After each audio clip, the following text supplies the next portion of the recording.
Op sociale mediaplatforms vandaag de dag gaat kwaliteitsinhoud vaak onopgemerkt voorbij. Op Den krijgen gebruikers betaald voor het maken, evalueren en beheren van kwaliteitsinhoud. Contentmakers worden beloond op basis van de betrokkenheid en het bereik van hun bericht of opmerking. Contentbeoordelaars worden beloond op basis van de snelheid en resultaten van hun voorspellingen over welke content trending zal zijn of viraal zal gaan. Eigenaren van communities worden beloond op basis van betrokkenheid binnen hun community. Kwaliteitsinhoud loont op Den.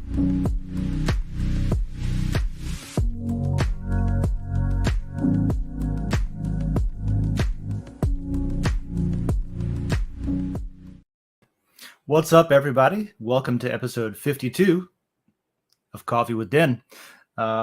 The topic today is Under Den's Hood. I'm going to dig into some of the posts that I've been publishing over in the Den layer about rewards and how that works. And maybe I won't get under your skin. We'll see what happens. Today we've got somebody who hasn't been around for a while, Mr. Gravity Crab. Let's bring him back up here and say hello. I What's return. up, and it looks like we've also got our resident Chimera hybrid of Karl Marx, Jerry Garcia, and I don't know, Albert Einstein. Damn. Well, he just always comes in with a gray beard, and everybody with a bunch of hair that's the same color looks the same, right? So all those people are the same person. As far as I'm concerned, they're all covered up with hair. It was a bad attempt at a joke. I don't know. I like it. Anyway, I Am is here with us this morning. We're going to leverage that brain a little bit to dig into. Good morning. I am Tin Pool's father. Ah, there we go. An older Tim Pool. Morning, buddy. Good morning. What's We've also new? we've got Hyro and Home Thesis over in chat. So good morning to the socios and those folks. Good morning. Good morning. I think that might be I don't know if that's Juicy J on Den or somebody else, but Hyro's on Den. You might have seen him on there. So what's up, everybody? Yeah, so today I figured we haven't talked about Den's mechanics for a while. Good topic. Good topic. Yeah. Oh, and good Discovered this background feature. for Gravity this Crab feature. there, because today is Happy Artemis Do-Over Day. Oh, yeah, that happened. Yeah, Wow, I think look at not that quite yet. background. I think we're like L minus a few hours from that launch. Oh, no, it's done. It's done? I thought Dude, it what? happened at like No. 1:30. They stealth launched it this morning. I watched it. Okay. No way, really? Well, I'm going to have to 100%. go back and Yeah, I put want a in- do-over. Dude, Bring it back. So at like 1 o'clock or so, I Okay. woke up on my couch at like 1 o'clock this morning, and I was like, all right, let me check YouTube real quick before I go to bed because I'm addicted to Google's bullshit. So I went ahead and fired it up, and I see this big NASA live stream. I'm like, okay, what's going on, y'all? You talking about some stuff you broke? And they were paused at T-minus 10 minutes because of some problem. Because of course they were. And I was Yeah. like, what the shit is happening right now? Why is That there was a coffee rocket break. launching? Yeah. It was paused It for was the coffee break. I think I must have read. Fireball was a solid. So I'm watching this thing go off. Yeah. The fireball this bastard shot out was 4 times the length of the rocket. It does look like Their coverage was terrible. Oh, Compared to what we're used to now with SpaceX launches. I mean, they have SpaceX has amazing spoiled visuals. us, dude. Yeah, they have gotten that shit down, right? Yep. Yeah. I know. From the I go every now and then. My wife and I will take the dog out to Space Coast and watch a Falcon launch or something because there's been a lot of those going on, and those look like a lightsaber because the fireball, the fire. Actual the explosion part comes out and The it's way the thrust. It's way longer than the actual rocket, so it looks like an upside down lightsaber that you could take out of the sky and wield.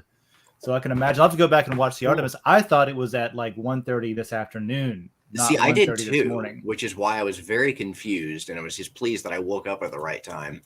All right. But it was wild. I ate my words there because I was sitting there watching it, and I'm like, this is gonna scrub. Like, we'll see how this goes. And after it went off, there's a little part of me. There's a little part of me after it went off. I was watching it, and I was like, this is gonna blow up.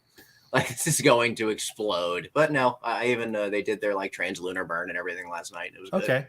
Well, So they've they're on got their way. so they've got just about a month, right? Something like that. I think of- it's a long trip. Before it comes back and splashes down. The whole point of that is to make sure it works, to make sure that when Artemis 2 goes up with people in it, that they've tested everything out and done the whole thing, and they've shown that the capsule can come back and splash in the ocean, and the Navy can still go pick them up and put them in the boat and all that stuff. So I guess we'll see if that whole thing comes to a complete successful ending. I think it probably will. There's been enough I think focus I would on feel this. I would feel more comfortable on a SpaceX rocket. Oh God, yeah. I kind of would too, just I was because watching of, this thing go up, and it was terrifying. I mean, it's just this giant compared to what we're burning in SpaceX rockets. I mean, even the solid boosters, when they separated away, they looked like this just big, scary explosion coming off the sides of these rockets. Yeah. It's like everything else is so graceful now. Yeah, well, that's part of the reason. Like, I wrote about this a little bit over in the Science and Space Tech layer. I've got a lot of respect for the engineers that have built this Artemis mission. However, I won't use the word but. I don't want to cancel out that respect. However, it's very true that a lot of the engineering was directed by politicians and directed by Congress and directed by people that had whatever motives it was. I don't know if it's because their state had companies in it that built the old space shuttle parts and they wanted some part of the action because they got all this tooling laying around where they could make space shuttle parts. And so that's why the space shuttle, reusing the space shuttle parts was directed by Congress.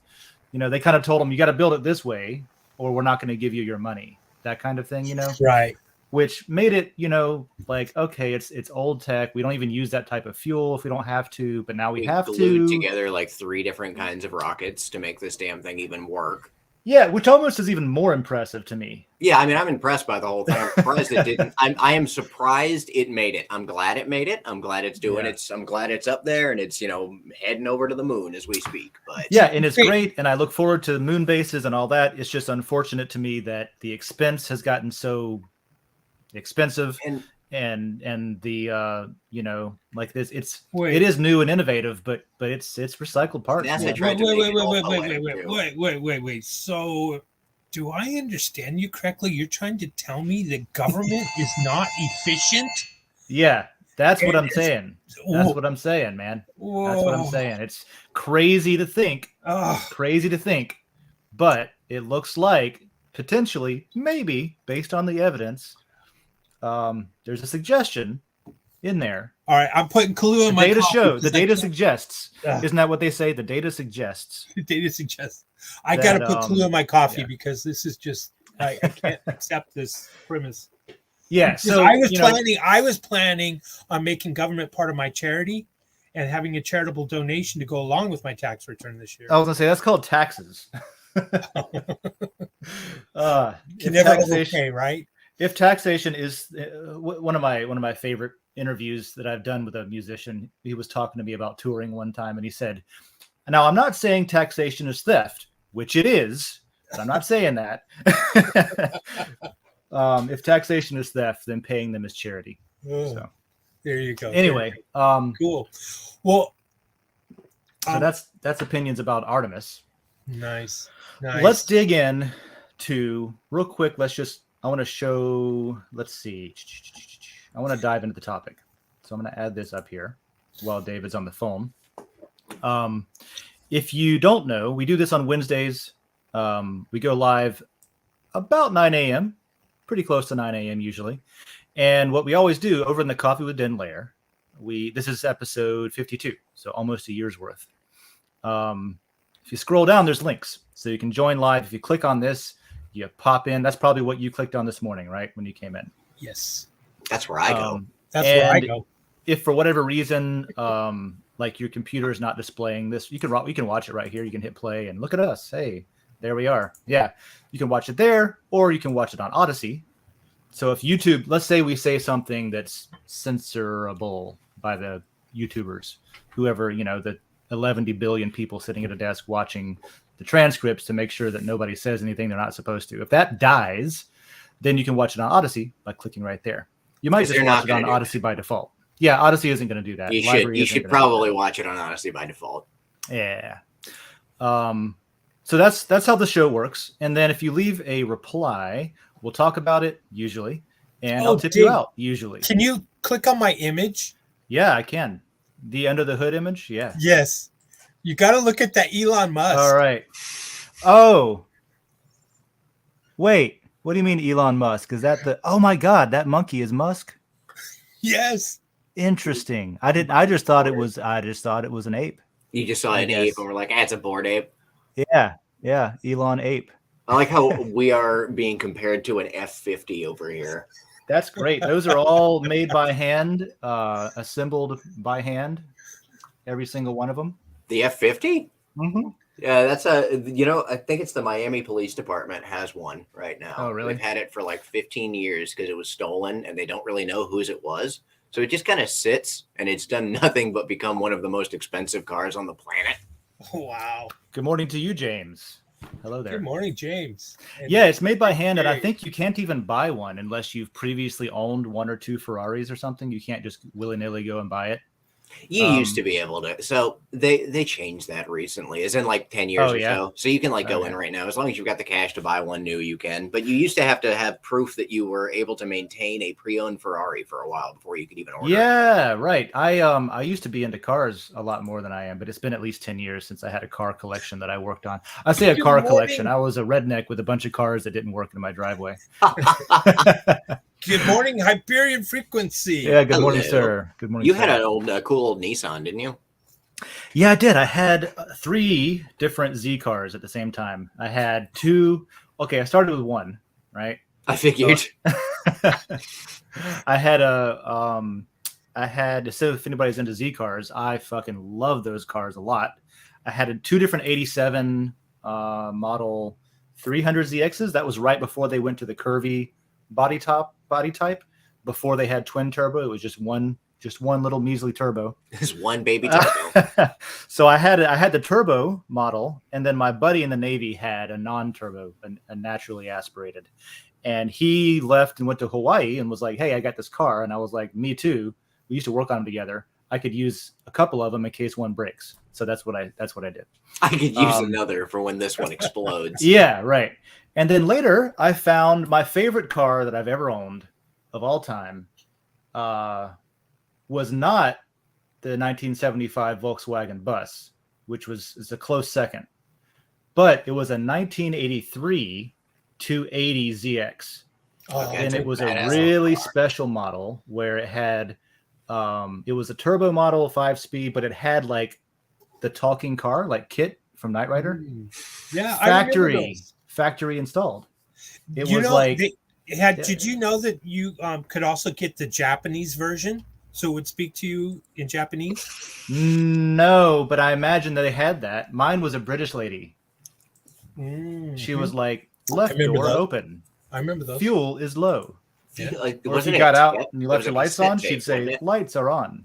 How fast do you think the tape mechanism had to be for that thing to be able to really quickly? Man, you could hear it. It was in the back right corner, I think. You could hear it click on and zzz, every time she spoke, because it would have to go to the place and play the thing, right? And it amazed me that it still worked after all. Yeah, cool. Yeah, I couldn't not buy it. It was so inexpensive. It only had I want to say it had less than 20,000 miles on it. Oh my God. Wow. Yeah. It was this old lady couldn't drive it anymore, unfortunately.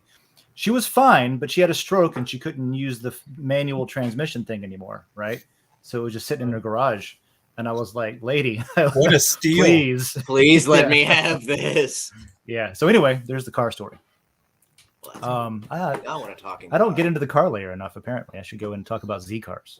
I always forget there's a car layer because I need to spend more time on Den anyways. That's if I have time.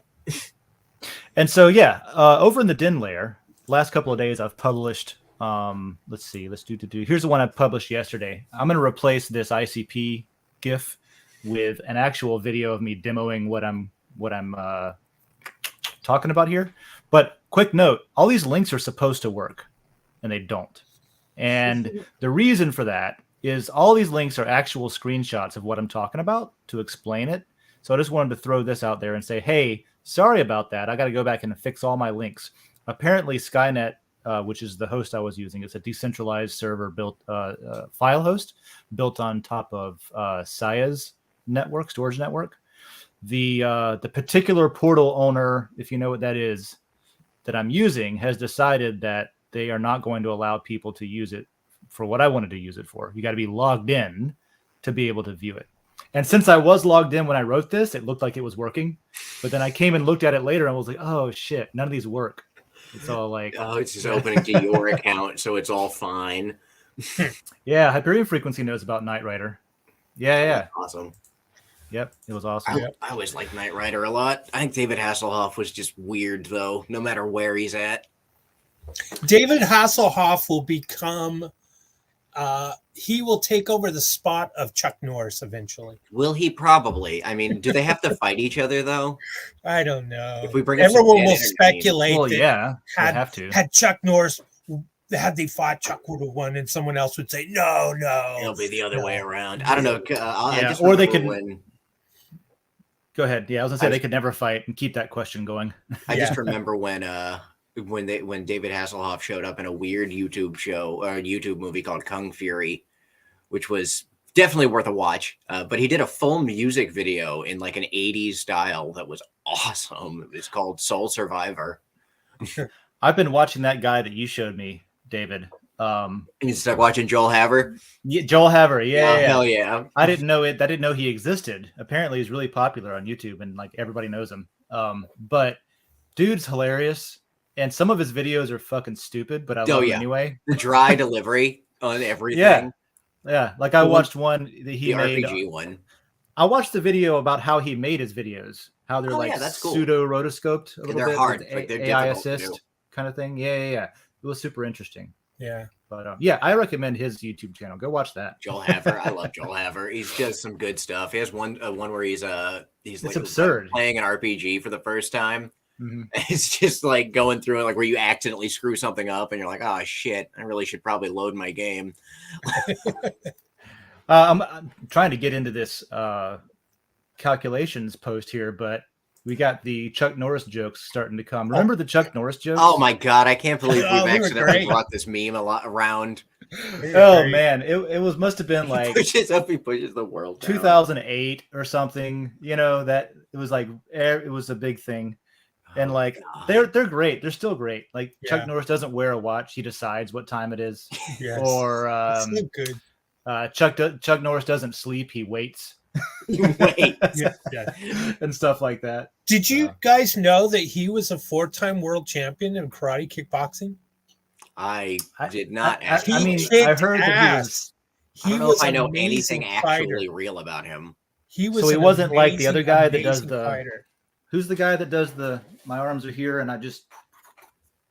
Also an actor. I think that's a wizard. Are you talking about Steven Seagal? There you go, Steven Oh Seagal. my That was he is a true black belt in Aikido. Aikido, Steven yeah. Seagal is I am not a martial arts expert. I just don't take Aikido seriously, I think, is what it is. Yeah. And so that's just my personal thing. But no, back in the day, Chuck Norris was truly a badass. I mean, he was amazing. He was amazing. Well, I just remember Walker, Texas Ranger, and that's about it. Yeah, it wouldn't be as cool if he wasn't a badass. Like if you're like, true. Chuck Norris, he's great in the movies, but dude sucks. Yeah, what if he just sucks so much? I actually like him. I have a lot of respect for him. And he was in a movie with Bruce Lee, of course. That's what got him really. Oh yeah, gotcha. I completely forgot about that. I need to go watch an old Chuck Norris movie now. No, his charity stuff. His charity stuff in Texas is amazing too. So, that doesn't surprise me though. He does generally seem like somebody that would be very giving as a person. Very. Yeah, just kind of on that outward appearance. Well, dang, man, 20 minutes flies by, doesn't it? I guess let's roll in. All right, that's let's go into this payout stuff. So cool. Show me the money. There's been a lot of questions about it, and I've been thinking about it a lot because there were really good questions that I didn't have an immediate answer to.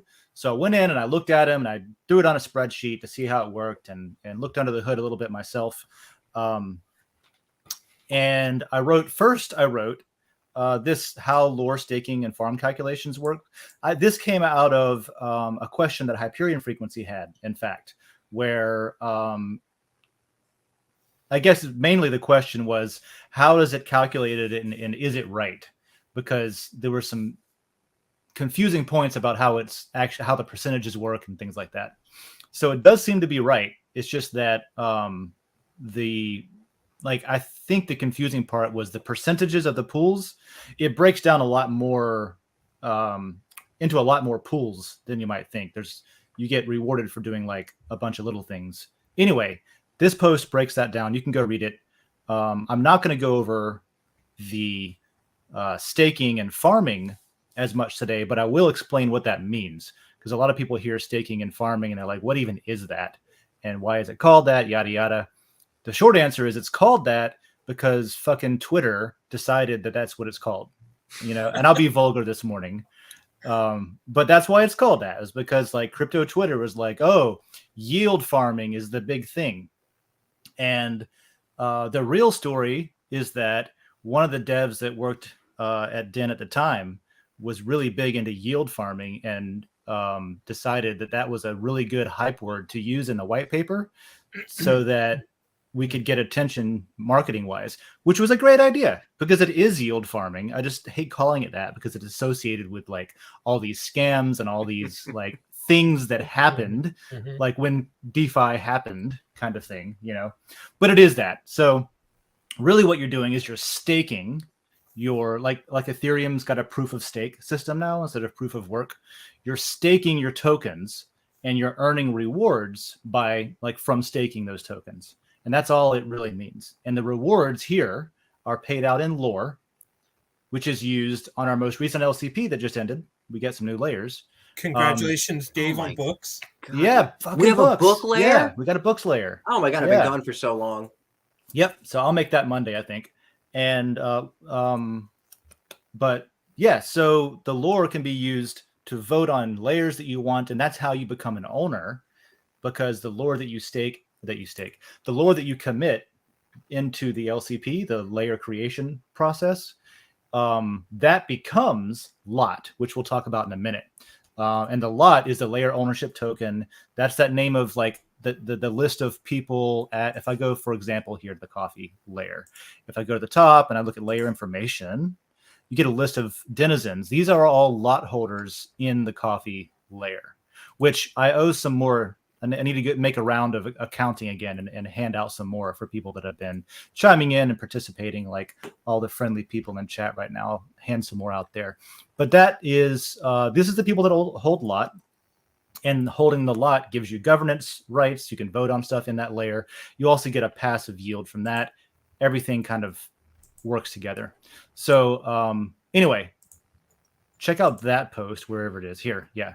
If you want to know more about staking and how the calculations work for Den's reward system, really the actual name that I like to call it instead of staking or farming is behavior rewards, because just like what we're about to talk about with the matter rewards system, these lore rewards are given to people who do things like exhibit behaviors that are needed for running an effective social platform, right?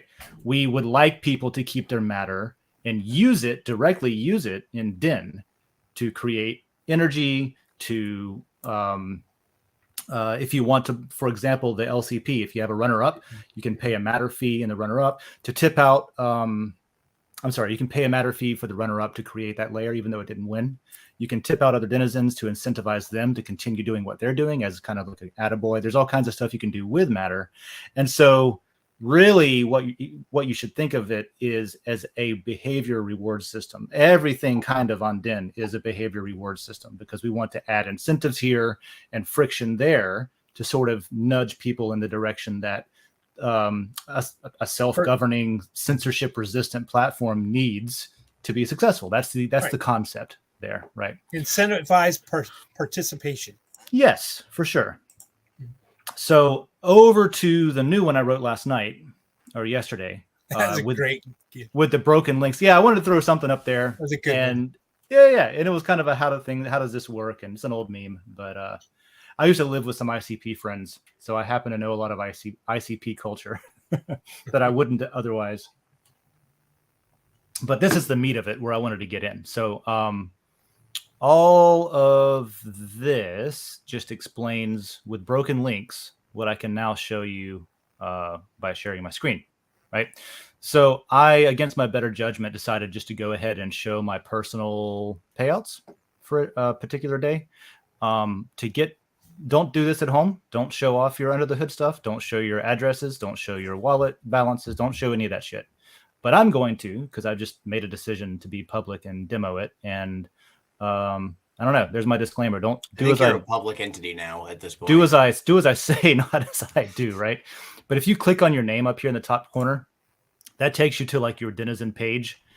And along the bottom border, of course, it shows everything you've replied to and posted. But along the bottom border, you can edit your profile and you can look at your boosts, your tips, and your payouts, which is what we're interested in today. Now, without showing my whole list of payouts, I brought up one particular day that I did pretty well on over in the Den metrics, which is right here. I have to interrupt you really quick with my normal bullshit. You have one more follower than me, and I don't know how to feel about it. You know what? You and I, Dave, have the exact amount of followers and followings. Oh, yeah? Copycat. Yeah, you're the same person, like at this point. Since we never actually see IAM's face, it's because he is Dave.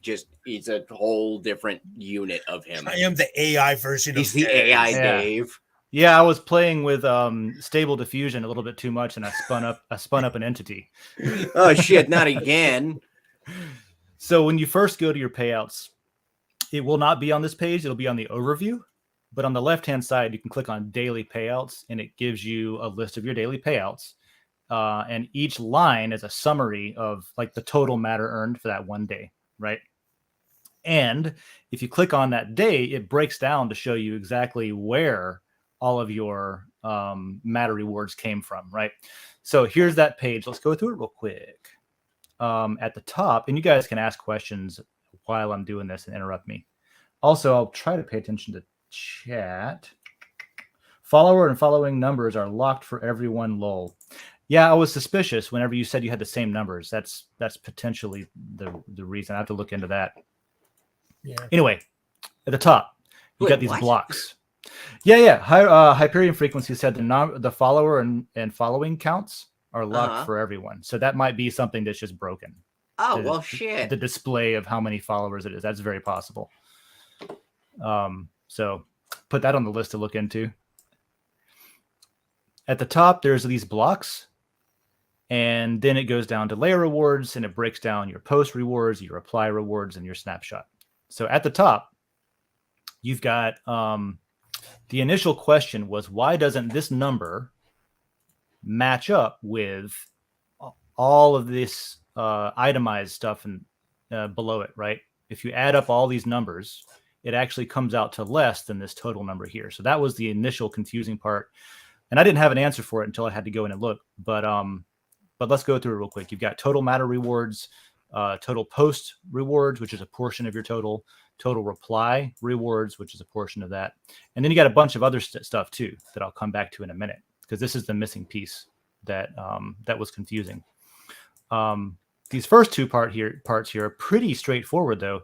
It is literally, I'll skip past this to the post and reply rewards.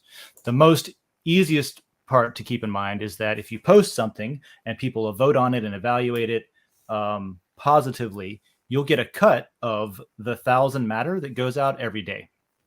In this case, I don't usually get big payouts like that, but I got 8.7 and 18 decimal points.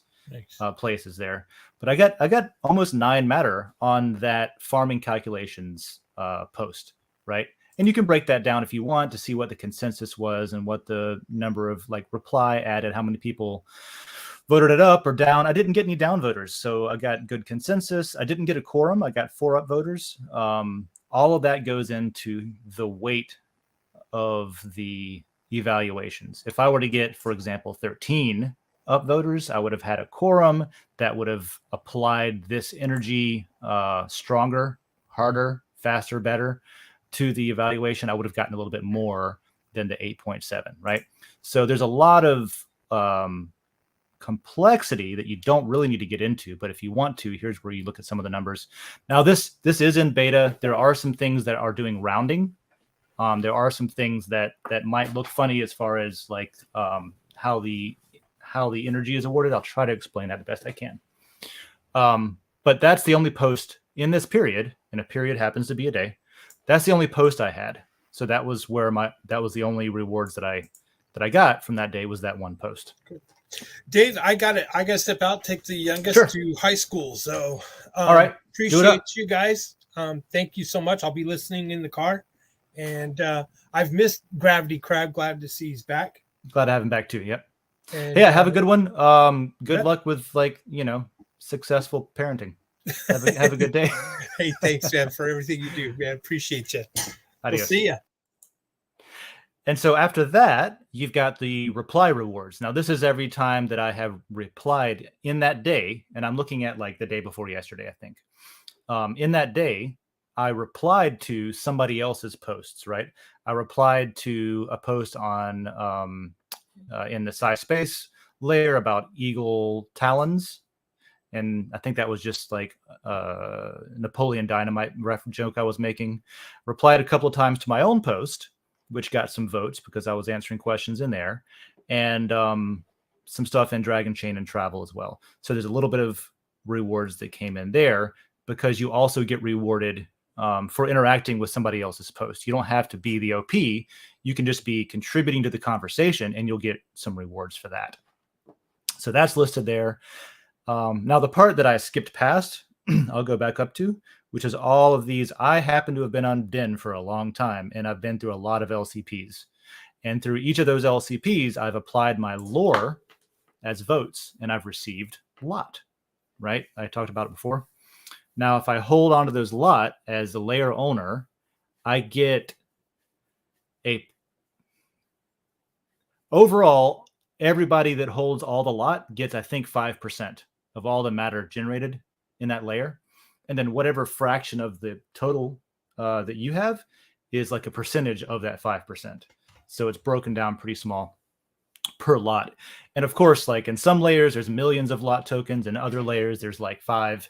And so it really depends on which layer it is, how active it is, things like that. So this layer rewards, you can think of this as your lot token emissions, whether they're inside of Den or they're on Ethereum. It doesn't matter. It's calculated here. As long as you have your wallet, your Ethereum wallet, if they're on Ethereum, which they shouldn't be, most of them are on Den. Some of them are on Ethereum. Just make sure you have that wallet claimed in Den, and you'll get credit for them in this in the payout scheme. But there's not a total here. There's not a subtotal. So if you go through and actually copy and paste all of these and throw them in a spreadsheet and add them all up, you'll find out in this case, it comes up to like 10.9 or something instead of 15, right? So where does the rest of the matter come from? It comes from these other things. So I was talking a little bit before about how everything's sort of based on the idea of behavioral systems, right? We need people to do certain activities or certain actions and maybe stay away from other actions. And we add friction there, we add incentives here, and that sort of should direct traffic is kind of the idea.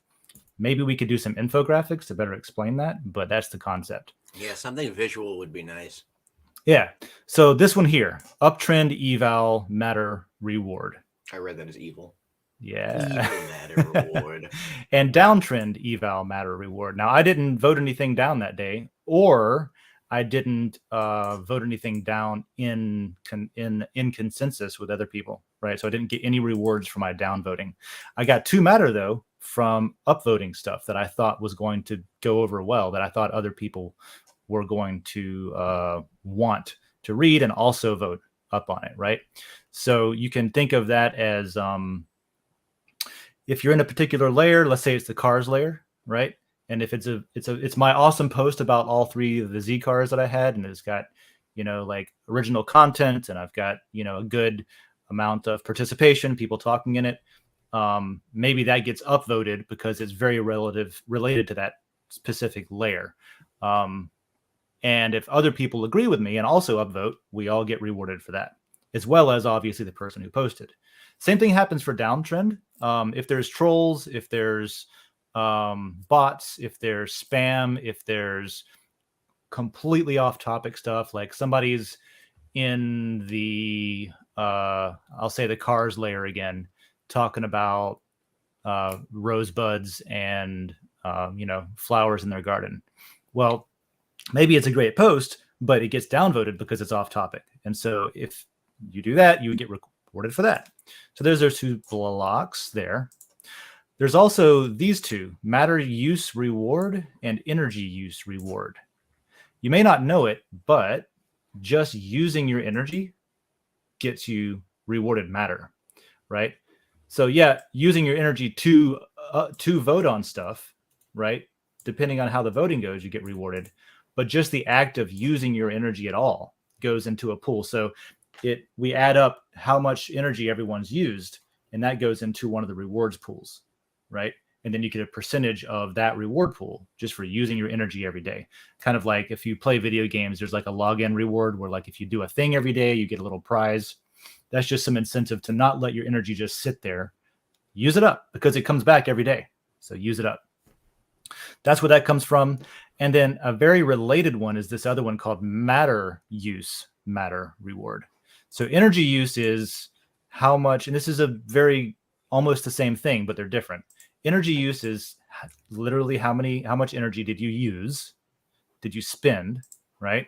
And matter use is how much energy did your matter generate.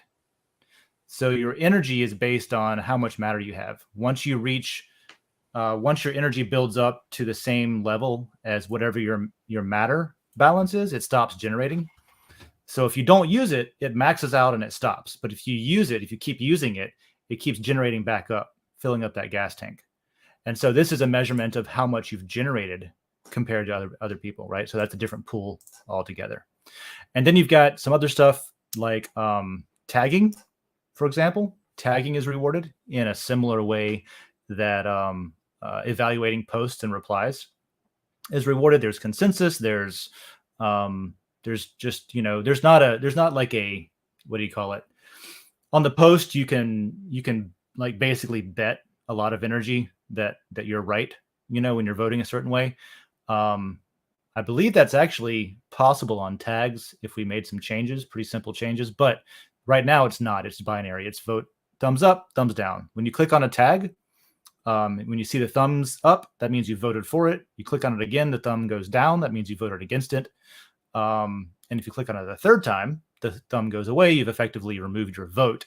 And so when you see tags turning red or gray or green, that's an indication of consensus. So if most people have voted it down, if most people have, then it'll turn red. If most people have voted it up, it'll be green. If it's like in the middle, it'll be gray. Like if it's not, we're not sure, it'll be gray. But based on your interaction with tags, that's where this tagging matter reward comes from. There's also rewards I didn't get. So boosted content. If you interact with boosted content, site-wide engagement, I think is your, let me think. That might be the one. Maybe I'm fuzzy on it, but this might be the one where if you share content, any content outside of Den, you get and you get clickbacks. That's the engagement, site-wide engagement. That's where that comes from. Boosted engagement rewards are like if somebody boosts a post, you interact with that. Maybe it's an external boost, maybe it's an internal boost, but there's a rewards pool for that. So all of these, and then of course, snapshot lore is different. That's not matter, that's lore. But all of these go into adding up to your total matter reward. And that's where that comes from. And the only other caveat is that these numbers actually go out to 18 decimal places. All of these do. And so the display, the actual metrics display is rounding a lot of that. And so you're going to get there might be like a half a matter difference between what you calculate versus like by going through and adding everything up versus what is displayed on the metrics page. But that is just a display issue. That's just the metrics page doing rounding and stuff. It's not like it still has the full 18 decimals that the math is being operated on under the hood. So that's how you read this metrics page. David, since you're up here, what didn't make sense there? How much of that didn't make sense? You're muted.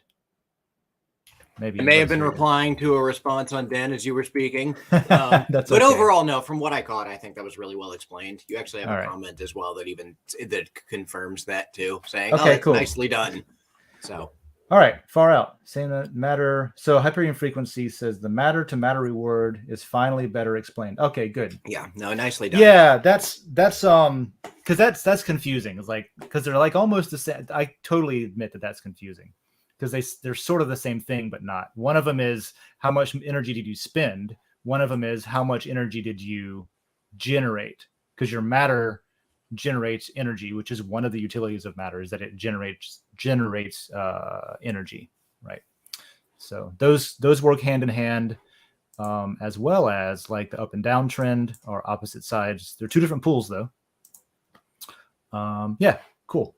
I understand Awesome. what that page means a hell of a lot more. I'll tell you that. I generate a lot of lore. Oh my god! that is true.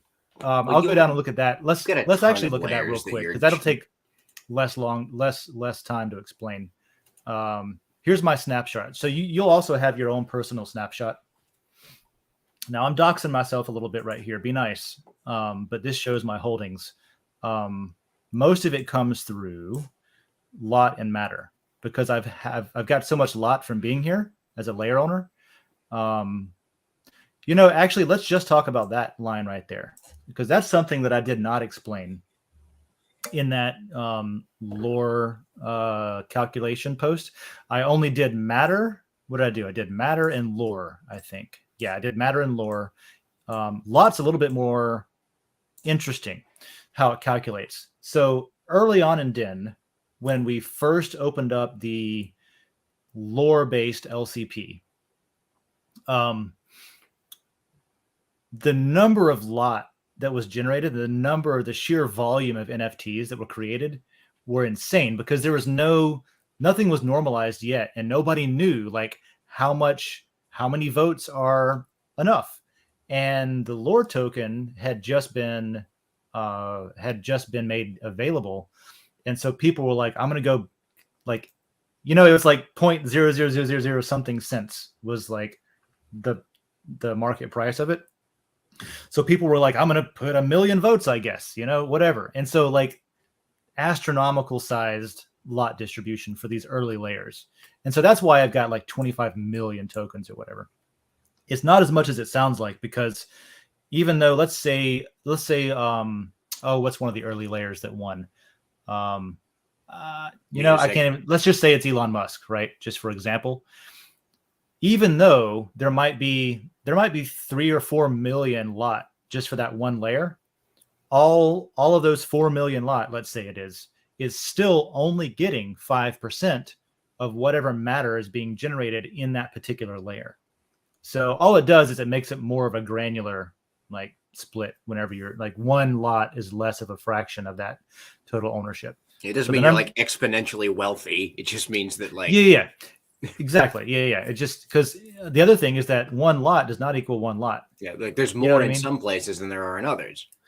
And one lot in a layer that has 4 million total versus one lot in a layer that has 4 total is going to yield completely different matter rewards.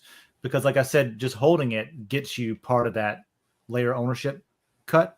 It's supposed to be an incentive to make your layer more active, to get people to generate more matter inside of your layer, because the more they do, the more of a cut you get. But also, every layer is not as active as another layer. So the way that we normalize that is, instead of measuring how many lot you have, and that was a long-winded explanation to get to this point, which is, instead of saying, okay, you've got 25 million matter compared to the total that everyone has, which is 428 million, which is the way we do it for matter and lore.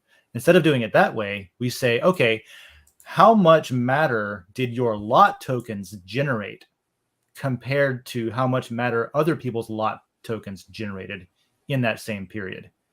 And by doing it that way, we can get an apples to apples comparison of the value, the relative value of your lot, right?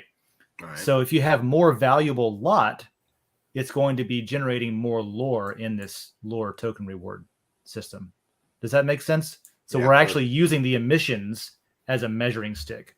Since they're all different, but they all emit based on the same calculation, the same algorithm, we can use the output of lot to measure people apples to apples and then give them a portion of that. Right? So let's see here. Waiting to have more than 5% ownership. One day I'm gonna hit 20. Yeah, I threw all of this lore that I get goes directly into the LCP. And that's more. So that's basically all for this page. Strategy wise, what I do, and like I said, this is one of the higher payouts. I use this one as an example because it had a lot of data in it. I don't want to intimidate anybody and be like, if you're not getting 15 matter and you're not getting however many thousand lore, then you're not. No. This is just because I've been doing this forever, every freaking day. But that's where it gets. What I do though to keep, I kind of keep all the chips on the table, keep the snowball going, and I take the lore rewards and I come over here to the LCP, which we can segue into now. And I make sure that my lore rewards every month are inside of these layer proposals, right? So here's this is this week's LCP.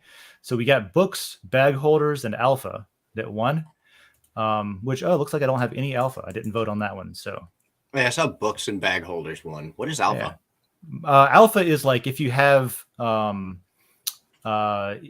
if you have information on a project that's dropping soon, like upcoming crypto projects, is a related layer that just won the previous week.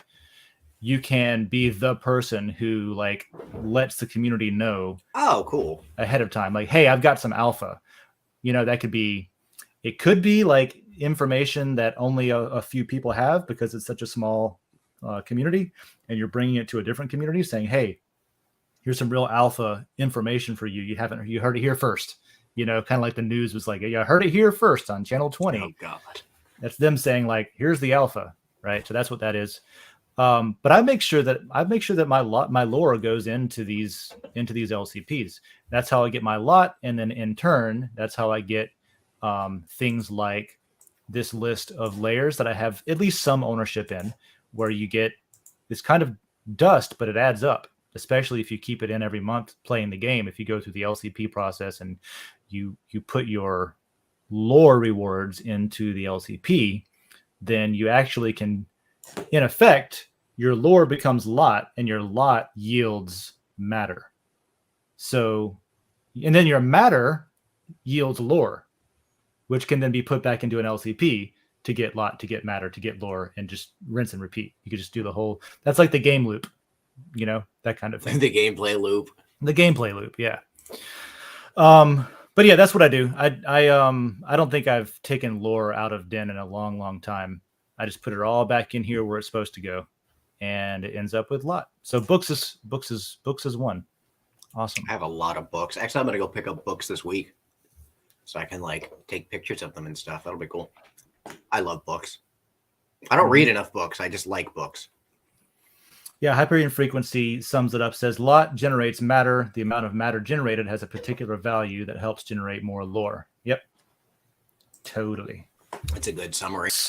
I don't know who proposed each one of these, but I want to see what their description. These descriptions come from whichever denizen proposed the layer. They fill this out during the open proposal phase, and it just gets copied in here. So discussions about recommendations for. There's also a fiction layer too. Cool. All lovers of the written word. See, that's cool. I've got some cool. I've got some like rare, relatively interesting books that can be posted, which will be neat. I wonder if this denizen is from the UK or some area there. In the UK and Ireland, World Book Day is celebrated on the first Thursday in March, which is today at the time that they put. That must have been the inspiration for this layer. The rest of the world celebrates it on Jackie's birthday. On a different day. Cool. So I'll be in there. I think a good way for books and fiction to work together would be like, fiction could be like you can write on there. I would love for fiction to be like a serial or something. Like somebody has starts short a story. stories. Yeah, yeah. Well, no. I mean, yeah, of course that would be great. Like, here's the writing prompt. Everybody gets a paragraph, and just reply to the same thing. But also just like a place to publish short stories. Maybe little like something you would find in like a science fiction compilation or something like that. That doesn't have to be a novel. I would love to see like OC written in fiction, and then books could be literally discussing books, Published things that maybe inspired the fiction that you wrote or something like that. A lot of the customers that I have here tend to, I don't understand why, but I guess everybody in Gainesville, once they hit the age of like 55, decide they're going to write a book if they've like, made it and done well. Everybody has a book in them, man. I've got like 5 or 6 books that are from my customers, and I can plug all of those. Oh, yeah? Well, you totally could. One of them's a cool old, there's this one guy, actually, he was an old doctor. He's the guy I've got a lot of my vintage kind of neat old 1700s books from. He's got a really cool old library, but he used to do Doctors Without Borders. And he wrote a book recently called Hep Scalpel Will Travel. And I will definitely plug that here real quick. And it's on Amazon. Yeah. You should get it because it's I want to see you talking about your old ass books. I've got a few of those too. But his book, Hep Scalpel Will Travel, is excellent. Like the very first chapter of it it's 100 different times he had to go and do stuff in different hospitals and all over the world. The first one, this guy had like an argument. I guess he was having an argument with his wife, the person who the story was about. He was having an argument with his wife while she had a butcher knife, and she just like stuck him in the stomach 4 or 5 times. So like he had to fly out and go save this guy and like stop crazy internal bleeding. He took a kid once that needed a liver transplant, and he needed to be there and like to a hospital in like 2 hours. So he was a pilot. Sheesh. So they called him and they were like, Pete, listen, fly this kid. So he like met him at the airport and flew him down to the hospital. He himself, the doctor without borders. Yep. Guy's name is Dr. Was Peter also Rude. A pilot and flew the kid. Flew the kid. He's kidding. Such a cool dude. An interesting story. He also he's one of the reasons I got really interested in Egypt for a while. But he has sourdough. So like, the bread stuff to make sourdough bread. That stuff keeps forever, right? Like it doesn't have a shelf life. So they were in a tomb. He wasn't supposed to be in there. He was. I know that now. But. Yeah, so sourdough is literally a bacteria culture that grows. So he was in a tomb in Cairo that that he wasn't supposed to be in. A buddy of his was an Egyptologist and let him in. And they found a bunch of weed, and they found a big old jar that had a really like gooey sourdough mixture at the bottom. Mm-hmm. And he's gonna finish that story in a minute. I'm sure of it.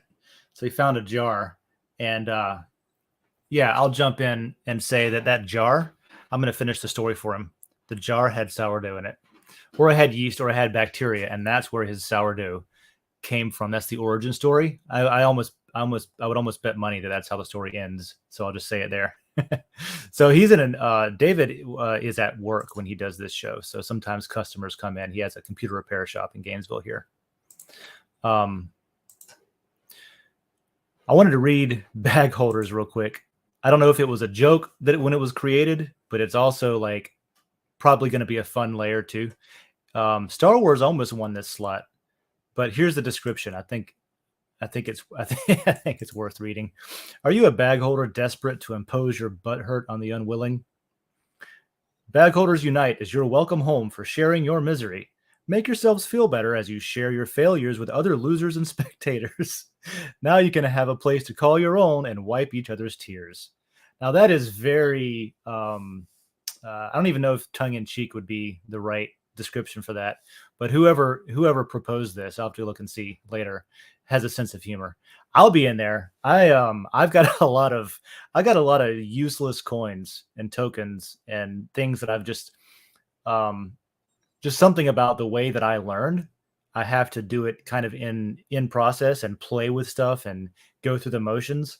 And because of that, I've checked out a lot of different projects and I've checked out a lot of different blockchains, some more useful than others, I'll say. And so I've got a bunch of bags that I'm holding, right? So yeah, I'll be in there. I'll talk about my I don't know. My favorite shit coin was probably my bad coin, which, right there in the name, bad coin, maybe was not something to invest in. So I can go talk about that in there. So grab your popcorn. This show is going to be good. And then I guess also I could probably start using the wrong layer tag. If I see somebody complaining about bags in the wrong layer, I can just be like, wrong layer, buddy. That kind of thing. Bag holders. Yeah. So I finished your story for you while you were gone. And I started I just read the layer description of bag holders. That was the end of my story?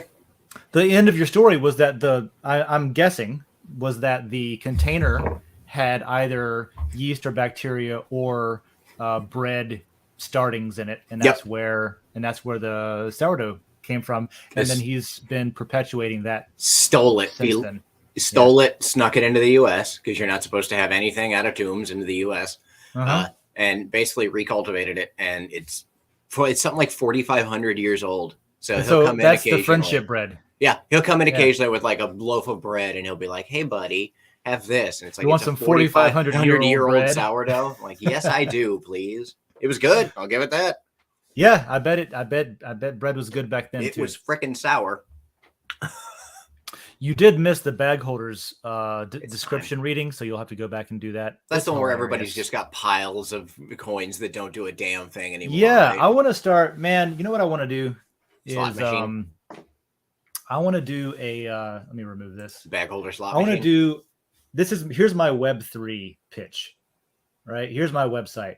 I want to do something called like the Shitcoin Arcade, where there's a bunch of games to play, and you can bring all your old useless tokens and coins that you lost your ass on, all your bag holding treasures, to the Shitcoin Arcade. And maybe it's even a real life arcade. Maybe it's actually like, skee ball and table hockey and stuff like that.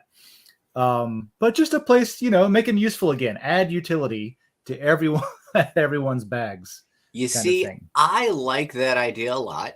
I want the bag holder casino where you just go in and like wager a pile of your shit coins versus like $2 worth of good coins. Yeah, and because none of them are worth anything, you probably got to pay an actual cover to get in. But then you can use all your shit coins to just that would be so cool. They do arcades like that, like you were saying with arcades. Yeah. They do that nowadays where you go in and you pay like $20 at the door, and all of them are on free play, and you just go through and do a bunch of them. Yeah, there's one that opened up locally called Bragging Rights. Wait, really? Yep. It's on 8th, across from the best chicken sandwich you'll ever have in your life. Shout out to Jermaine's.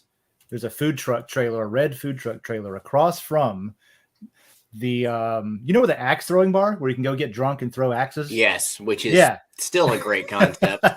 So the axe throwing bar is right next to where the new arcade called Bragging Rights is, and it's like $25. You go in, you play all the arcade machines you want. They've got alcoholic, non-alcoholic beverages, so you can have an adult time there if you want. But get yourself a chicken sandwich from Jermaine's. Yeah, holy shit! Because I feel like it is literally the best one on the planet that I've ever. I don't care what you got in Vegas. I don't care what you got in Chicken Sandwich Land. Jermaine's is where it's at. So we're getting a chicken sandwich this weekend, is what you're telling me? I'll be around this weekend. Yeah, we should do that. We should do that. Maybe we can check out Bragging Rights too. Make a little video or something. Cool. Oh yeah, that would be a blast. Oh my god, I'm so embarrassed. So I still have this camera. Oh my god. I'm so sorry, Jacob Wayne. I'm so sorry. You sent him his hard drive, right? Yeah, sure. Yeah. Oh my god, Dave. So we could take that and make a video since we got the camera. That's where we went with that. That arcade plan, that arcade concept is cool because you can go in and play, all the games that you've never seen the end of because you didn't have enough quarters. Like Area 51, the shoot 'em game. Speak for yourself on that one. I've never seen the end of Area 51. Time Crisis. I'm stealing this idea. I think I'm stealing this idea from John. Somebody else brought this up, and it was a good point. But there's a lot of games where if you're paying a cover charge to go in and play on free play, you can actually go through some of these arcade games where, like, okay, unless you had a pocket full of quarters, you probably weren't going to see the end of that game or how it ends. You could actually beat the games, that kind of thing. I beat Jonathan Branch, what's up? I think that is stolen from you. I think that's your idea. Hey, we got Johnny. Yeah. Lincoln and Lisa, what's up? Welcome. And to the Lisa's here. Holy shit. Yeah. Hello. Welcome to the end of the show. But yeah, that's probably what I'll end up doing. That kind That of would thing. be awesome. I think that we could do that. Now I'm thinking of things to do with crappy coins. Somebody told me a story one time about somebody having a pocket full of quarters.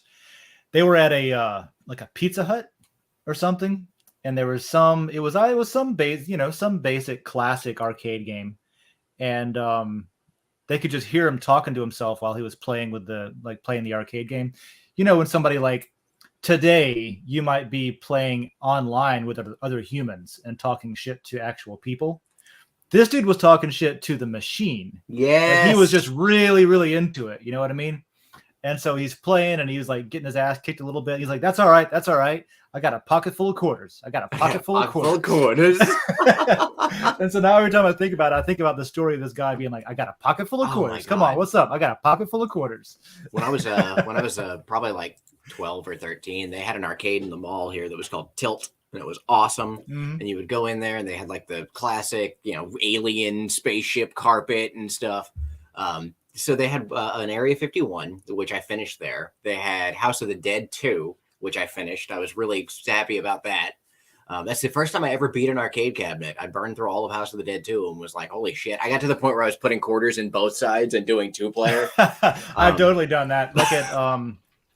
Like at a theater or something. I remember. Hey, like you've got both guns going. Got both guns. You're a badass because you got so many quarters. Why do theaters always have Time Crisis? I mean, I'm fine that they always have Time Crisis because Time Crisis is awesome. But I loved that arcade. I probably just have spent more money than I would ever like to admit in places like that. Hyperion Frequency likes the shitcoin arcade idea. We could actually leverage that to bring people that have no use for these bags, right? Be like, hey, come trade them in. We'll give you credit for Den stuff. We'll give you lore. Here's a platform where you can trade it for something at least. It's not a bad marketing idea, to be honest, to be like, hey, Den's taking your shitcoins, that kind of thing. Yeah, it's like, hey, look at this place. That's the kind of thing that'll show up on Twitter at some point. It's like, this place is taking away your garbage. Yeah. Do not go look at sex69.fund's private photos. That's spam. Oh my John, God. what's up? I forgot. You guys don't want to look at my private photos? No, that's inappropriate, John. Okay, all right. I hear myself on your speakers, by the way. Oh shit! All right, I got headphones right here. Give me 1 second. All right. How am I supposed to look at these private photos if there's no actual link? No, their name. Oh, is the it's link. sex69.fun. I'm going there. Don't shout out the URL. What? Everybody watching this, I would wager, is aware that is a spam site. Yeah, it is. I put them in timeout for 5 minutes, which is probably the rest of this show. So, howdy, John. Do I? What's up? Sure, Caroline. Is that your idea that I was stealing a minute ago with the Probably. you can finally see the end of these games like Time Crisis and Area 51 and stuff. Somebody was talking about the arcade that they opened here in Gainesville where you can go pay a cover fee and just play them. I think we were just talking about that. Lisa, like 100% there's nailed plenty that. of, but like, yeah, I think we were just talking about that. How like you never have enough coins to get to the end of like Area 51, or like The Simpsons or like Ninja Turtles and shit like that, because they're so hard and you got to sit there for hours spewing in coins. I imagine that's part of the strategy to get people to put coins in it. Yeah. Oh, I'm sure it is. I mean, I still play the game, but I like the place they're like $10, all you can play, have fun. Yeah. The only time that I've done that has been like when I was in Virginia. There's a guy that I used to know. He has it's called MagFest, Mid-Atlantic Gamers Festival. And so at MagFest every year, they get together in a big hotel and they bring in a fuck ton of arcade machines, right? They have a whole arcade set up, and they have like the last time I was there, the world champion of Donkey Kong was there, so you could go and like challenge the actual record holder in a game of whatever arcade they hold the game they hold the title in. But even then, it was like there were so many people there that okay, if you got to the console, you could play it or to the cabinet. But then like there's so many people that also want to play that if you just stay there and play it forever, people are going to start complaining, and then that ruins your experience. So yeah, I think this local concept of cover charge to free play, and then also have beer, that would be a great combination. Yeah, So. it's much better. I like those places too, a lot. The only thing is like a lot of times like certain games will be broken, and that's usually the game I want to play. Like Time Crisis, like the fucking foot stomping thing will break. Now, with that being said, if Dave is putting a bunch of arcade cabinets somewhere, I'm stuck around him doing something, and I can just fix those. I used to service arcade cabinets. Hey, look at this. They were cool. It's often a needed service, because like think about how nobody makes some of the parts anymore. Nobody makes a lot of the parts for like I know pinball machines is a big thing.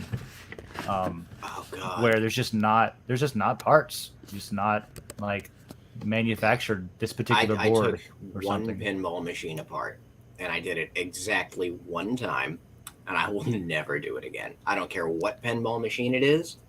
Those things have so many tiny little parts in them to make everything ding and bounce and make the right noise, and it's all like electrical sensor switches and all that. They're a challenge. They're a challenge. And the one that I was working on was like from the mid 60s, 70s. It was a very old one, so everything was a nightmare. I understand. Like, I get why pinball was cool back in the day, because it's kind of like fucking TikTok or some shit, where it's just like bright, loud noises and instant dopamine hits. Loud sounds. I can see it. Every time you hit the fucking ball, it's just a dopamine hit. And I get it. I don't understand why they're a thing now, because I think it's the most boring video game that relies on you hitting two little flippers and then like casually like hitting a pinball machine with your body. Yeah. Like that's how you play technically it. not a video game.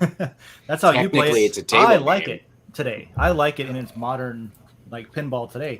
I like it because it's like a physical gravity mass technique. You can get good at it, like skillful at pinball, by just knowing what part of the flipper to get the timing right to go, especially if you know a certain pinball machine. You know, like what order to hit all the parts in to get the mega extra bonus, and it's hard to do. It's like golf, but it's fun. No, it's not like golf. First of all, if golf was fun, it would be like that. It's not like golf at all. It's not even close to golf. Which is why it's fun. The only similarity it has we're is going that golfing. No. Dave, let's go golfing. If by golfing you mean pinball, yeah. No, we're going to play golf, and you're going to have a good day. No, I'm not. You can drive Dave, you drive the cart. Just smoke a joint, drink a beer, Yeah. and drive the cart around and try not to fall into the sand. That's a great plan. I watched a guy at Meadowbrook once get absolutely plastered. He bought an 18-pack, which you can buy in the clubhouse, of Mick Ultra, and plowed we were right behind this guy. So he slammed like 2 or 3 beers per hole, and he finally was going after his ball, which had landed in the middle of a fairway down by the water hazard. So he's going to get his ball, and he missed and went into the water hazard. Just drove this cart. The whole cart. He was up to his neck in water. He just got out and grabbed like his golf bag and like looked around and scurried off the field and just like kind of left. I did relatively well in putt-putt recently. I haven't played. Really? We're in Eugene, Oregon, and we were at a brewery. We had some beers. We were like, all right, what do we do next? And somebody was like, yo, let's hit up putt-putt, which is never something I would expect anyone to say. But someone said it, and we were like, okay, I don't know what else to do. Fuck it, let's go play putt-putt. So we left the brewery and we went to putt-putt golf, and I did okay. It was all right. It was actually fun. Yeah, putt-putt's always fun. Yeah, putt-putt was fun. I love that. It's like, hey boys, what do you want to do after the brewery? Yeah. Let's go play some putt-putt Miniature golf. Miniature golf. Miniature golf. What's Let's up? hit up the windmill. I'm gonna put that fucking ball in the clown's mouth hard. It's gonna be great. Stupid clown! You big And of dumb course, Now nose. let's get some cotton candy. Oh my god! Yeah, and then We we can all go have home. We can play WoW. we all Hey. have these fantasies about how we can like. Oh, I bet if I skip over this, I could make it. I got a hole in one on one of them. Damn. Actually, 2 or 3 of us got a hole in one, so it probably wasn't that hard. But it felt good, man. I got a hole in one in some sort of golf. You want to know That's how to get a actually hole pretty in good. one every time? Lisa likes golf. We have different personalities. I played. Lisa, I agree. Golf is a blast. I like driving ranges. I like Then I you like would having a like golf. basket of balls and then smacking them all into the driving range, and then somebody else going to pick them all up. So I like that. look, so there's a thing that sucks about golf, and that's when you have a day where you're doing shit, right? And that's a lot of it. I'm not even gonna lie. I suck at golf. I love golf, but I suck at it. All right, it's been years. If you have a day where you're sitting on the course and you nail a drive and it just goes right where you want it to, and you get in like on a par or like on a birdie, you're on top of the world for a while. It feels pretty good because most of the time you suck at it the rest of the time. So I'm talking shit about golf. In reality, I've spent a lot of hours playing PGA Tour on the Panasonic 3DO. oh When my I was god, a kid, it was amazing. I loved man, it. I wish your 3DO had survived me. Hyperion Frequency's been pitching a business to us over in chat, and I've been totally ignoring it. Is it the? Hi, let's do a gaming empire with Hyperion Frequency. That sounds great. Is he? Are you talking about the shitcoin arcade? He wants Yeah. to open an internet cafe. Yeah, and a VR yeah. lounge. Yeah, he's gonna buy into the business, then he's gonna buy a machine, and if it does well, we can expand into VR and have VR lounges and stuff on one side of it, which would be great. The earlier generation Oculuses are getting cheap, so we And can, then like, after we a can set up while- VR lounge. You got 5 years of success, you can have an internet cafe, which in Florida that means something that's totally different than what it used to mean. Yeah, that's a gambling hut now. Usually, let's see. We could genuinely. I'm over here like actually thinking. Aw, you're the same at the core. Yeah, we're human. You have similar DNA. I was gonna say I don't.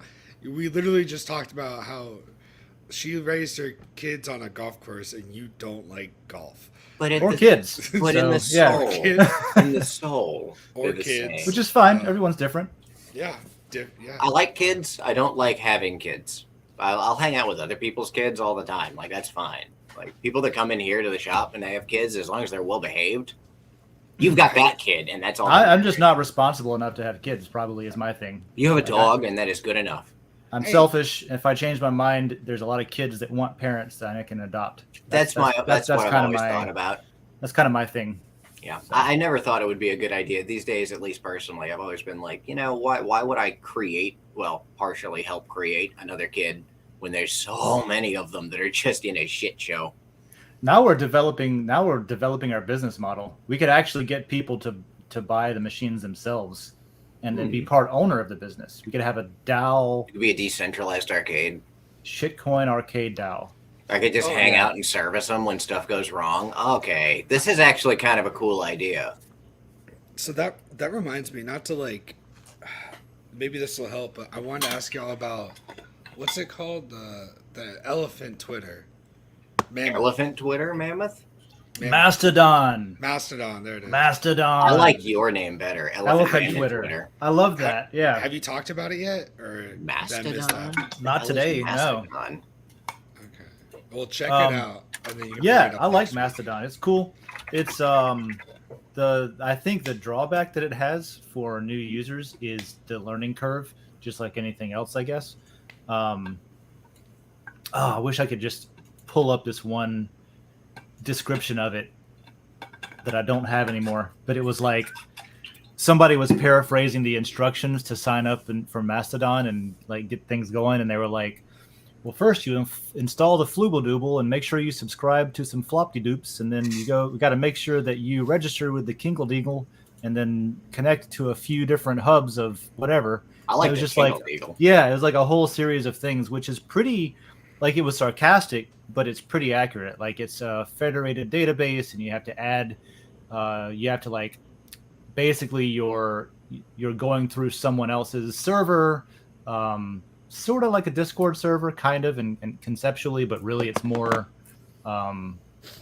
actual servers and stuff like that. It's cool. It's a cool network. I like it. I'm pro Mastodon.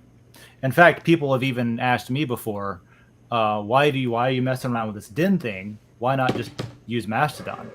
And I was like, well, it's a different thing. Because it's a totally different concept. Yeah, that's it. It's fine. It's a totally different thing. They don't have anything related to blockchain going on. They don't have anything related to what I'm specifically interested in here. They're trying to do stuff in a very different way, but still an interesting way. Like, Lisa heard it was a shit show. It probably is. Everything's a shit show right now. I believe that we're Lisa witnessing heard it was a shot show. a shot. Oh, Shot. they're drinking at the arcade. It's a big old party over there at Mastodon. Mm-hmm. I mean, hey, if that's what's going on, I guess we could probably get in on that. I do think that we're seeing the collapse of monolithic social media, and I think that that's a good thing. People have different networks that they subscribe to.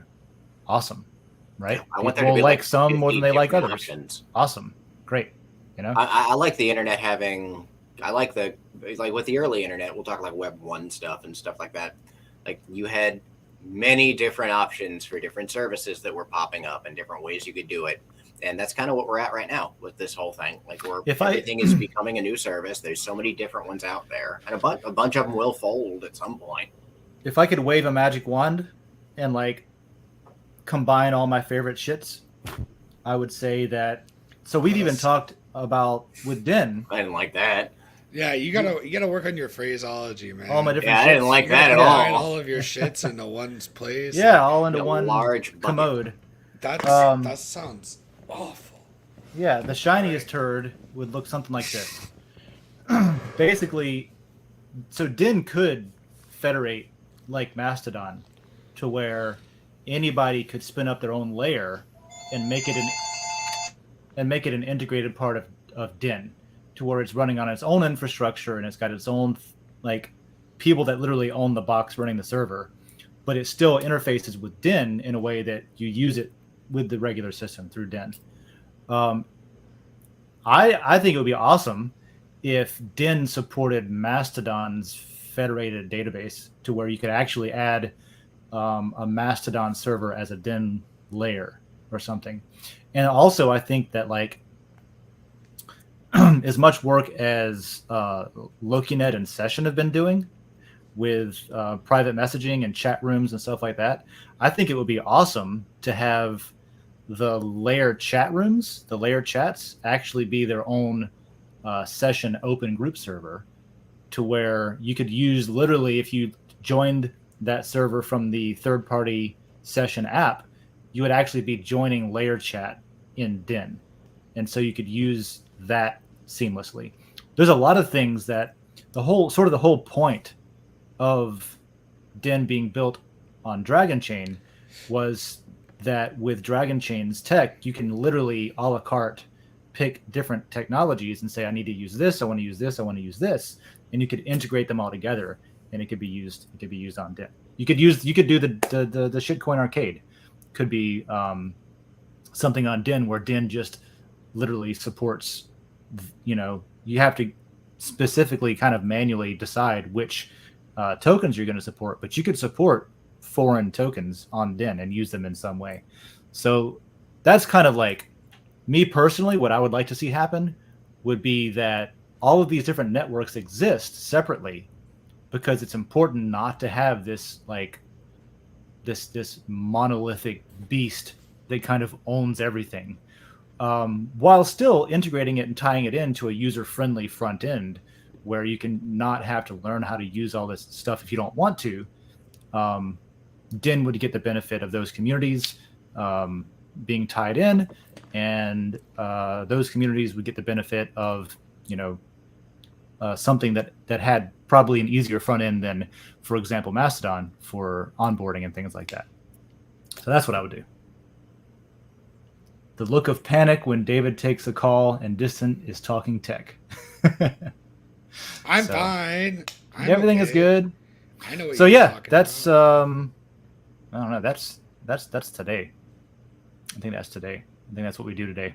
I think that those are the things. Anybody want me to shout out in chat if you had something I was supposed to say that I forgot about? Or if there's something I was supposed to say that I forgot I about. didn't offer that. I did. Okay. If there's something that you came here to hear me talk about, type a little chatterooski in the chat and let's see what's up. Let's see what's going on with the day. What I will do is I'll hit up some reminders real quick. Where's the button? Also, if you want to hear Gravity Crab talk about something, do a little tappy tap in the chat. We'll see what's going on.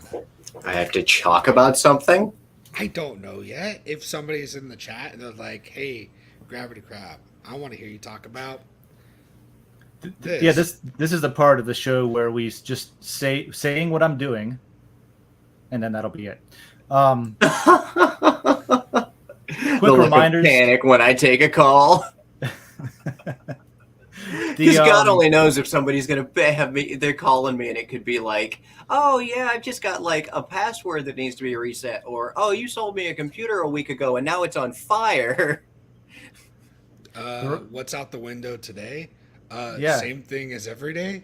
That big aircraft carrier. Yeah, we want to see it because of how freaking pretty the damn view is. There was like, I don't know what they're called. I'm gonna call it a radar ship, purely because it was like, all right, there was a ship there, and there were like two things on it, and then on the top it had like woo woo woo, like one of the radar things. Yeah.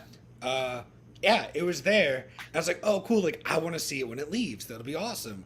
And then it just fucking left in the middle of the night, and didn't get to see it leave. Yeah. Because it wasn't saying woo woo woo on the way out. They wanted to keep it quiet. Yeah, they wanted it to not be the stealth exit. Stealthy. What's out the? Let's see. Let's see what's out there. I'm gonna show off your skyline. Oh my god, I hate you so much, John. That is such a dope spot, dude. So there's the carrier. There's the. Can you see it? I can't. There's a couple of. I mean, yeah, What we can see it pretty well. Ridiculous view. Yeah, that's awesome. That's cool. That's the city. Good God. There's the skyline. Man. And then that's New Jersey. All right. Well, you can probably just smell that one. Oh, come on. Depends on where you are. Everything is legal in New Jersey. Right. Those are like the things that go around the Statue of Liberty and shit. You could have one of those like cameras set up that live streams that view, so people can just like be in New York as like a virtual window. Sounds kinky. Let's do it. I like the view of the city. Yeah, I think that's incredible. Y'all gotta come up and see. Y'all gotta come up for like New Year's, or you're gonna be in Berlin or whatever for New Year's. Yeah, I'll be in Germany and Prague. Yeah, Dakota leaves for Berlin today, so that'll be fun for her. But good times. You can see Times Square from our rooftop. So good place for watching. Yeah. Do they? Yeah. Watch the ball drop from your rooftop. That's pretty. Yes. That's pretty baller. And like it's a really really gorgeous sunset. So maybe one day I'll bring my Wi-Fi thing up there and do a show from the roof. I just worry about it getting windy, and it's a little chilly today. It's probably like in the 30s or 40s. Probably like 47, something like that, 45. But then like when you're 45 floors up, You get the wind. it's a little windy. You get There the are wind. like big ass like glass things like going around, so you can't jump off, but also it helps with the wind a little bit. So, but yeah, you gotta come up. Thanks for showing that off.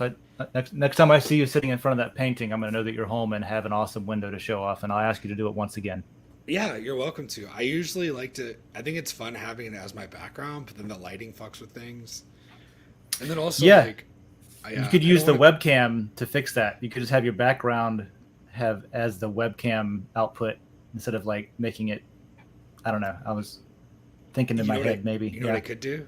I could get a green screen and put the green screen behind me, and then use a webcam to capture the outside skyline. That's what I was thinking. That's kind of what I was thinking. Exactly. That seems like the logical way to do this. Yeah, that's not hard at all. It does. I think that sounds. You gotta paint that wall green. So tell Dakota that this wall's going to be green now. Sure, you just take the painting down before the show, so it's a green screen. You put it back up afterwards. Exactly. Good to go. Good to go. I don't see any other way to do it. That sounds perfect. Well, I'm glad we got that figured out. So we've got our shitcoin arcade, shitcoin casino. That's sorted out. We got that figured out. Got a business model. I'm sure the bank will love it.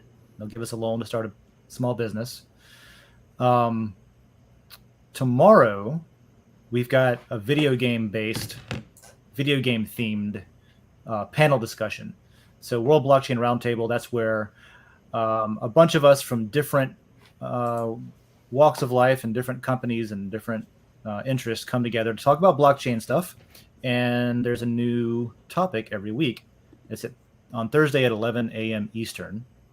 And we're going to be talking about making a video game. What would your favorite video game? What would you want to make if you could make a video game? So leave in the replies to this. It's over in the WBRT World Blockchain Roundtable lair. Go leave a reply. That's how we get stuff to talk about. I've got to go back and watch last week's episode. I wasn't there. I was picking up my wife from the airport. She was in Boston for a little while. And so I missed that episode, but I hear that John Deaton came on, attorney, rock star, and hero. John Deaton was on the show. So I want to go and listen back on that. And you should too, because he pays attention and has his finger on the pulse of what's going on regulatory-wise in the industry, lawsuit-wise in this country, things like that. He's got a lot of really good insight into how that all works, how it's affecting the industry that Den is involved with, the Web3 ecosystem. So watch that. I don't know what he said, but I'll recommend watching it anyway and follow him on Twitter and all that stuff. So go leave your own questions. I don't know if John will be here this week. That'd be great. Probably not. But video games. Leave stuff about video games. And then also there's a if you have ever done that in the past, you'll have tokens for World Blockchain Roundtable. And come and vote on what the December topics should be, right? So those are in there too. It looks like I've already voted on architecture because I'm such a nerd. And yeah, so that's over there. So go vote on that. Go leave a topic about video games. Check in with the Dragon Chain Lair on Tuesday to get an AMA from the CEO, from Joe Rotes. You can leave questions in there once they post their Super Happy or SHDL episode post.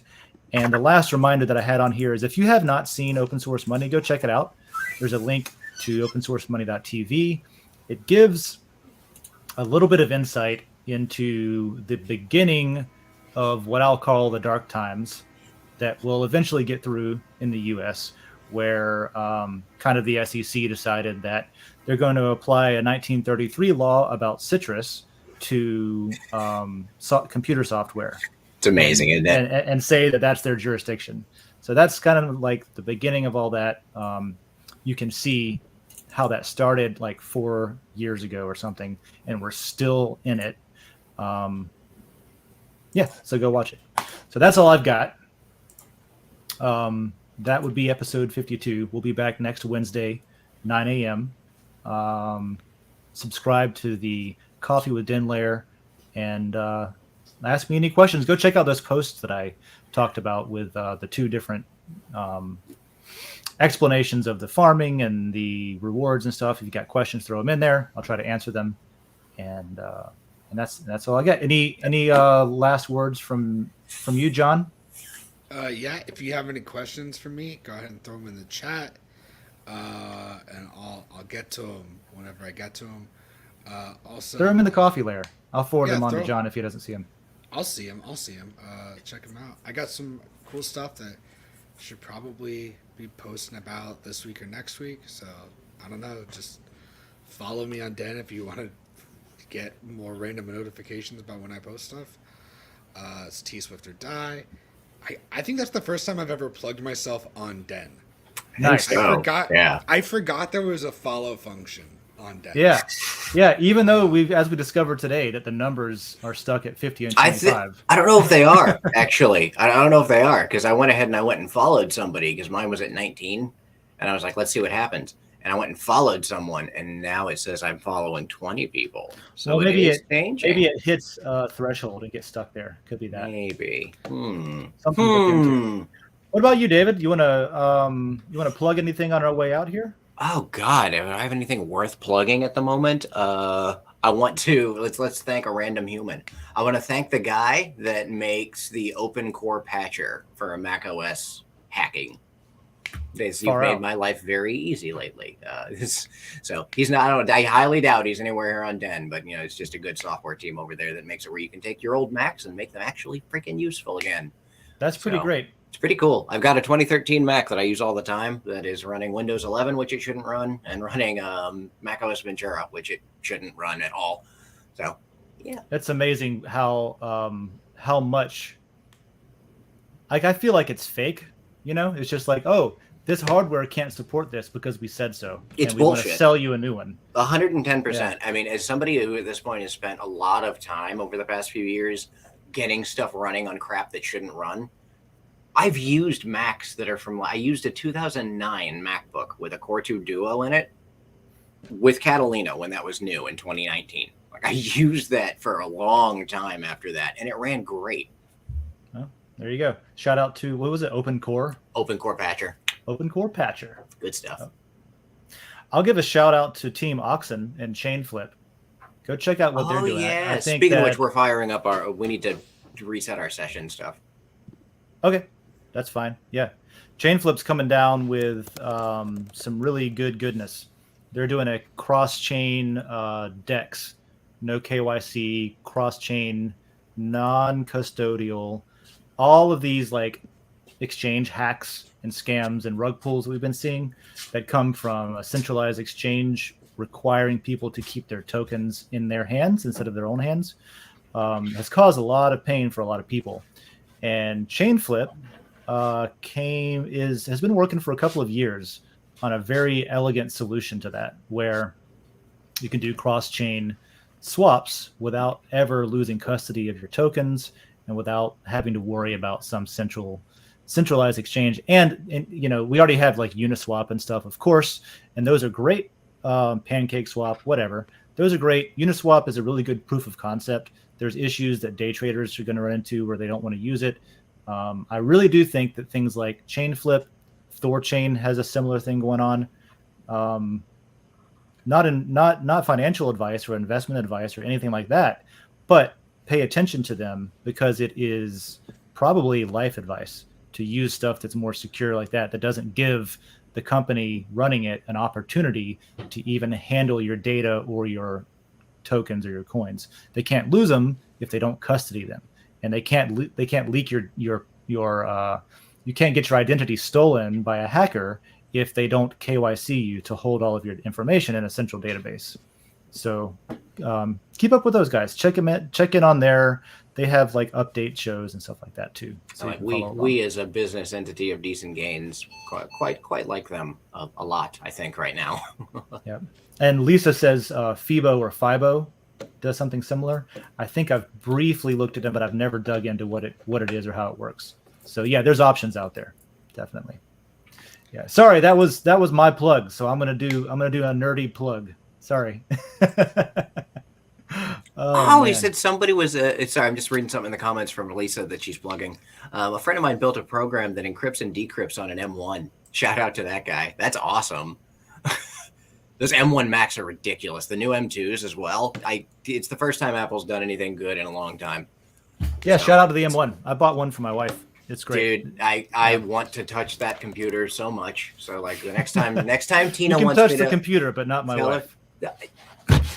I love Tina, but no, I just want to touch the laptop. All right. Hey, let's get out of here. I'll see everybody next week. Thanks again.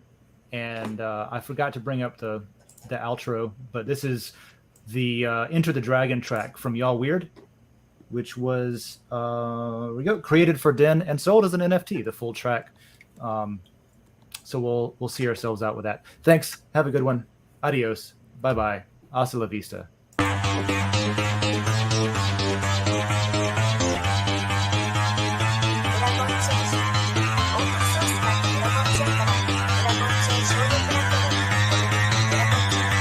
Because that goal will serve to organize and measure the best. Adaptable, all capital, label radical yet rational. A tactical approach is palpable if this animal is fallible, but that conclusion is laughable. So with for all detachable from the mandible, you see it now.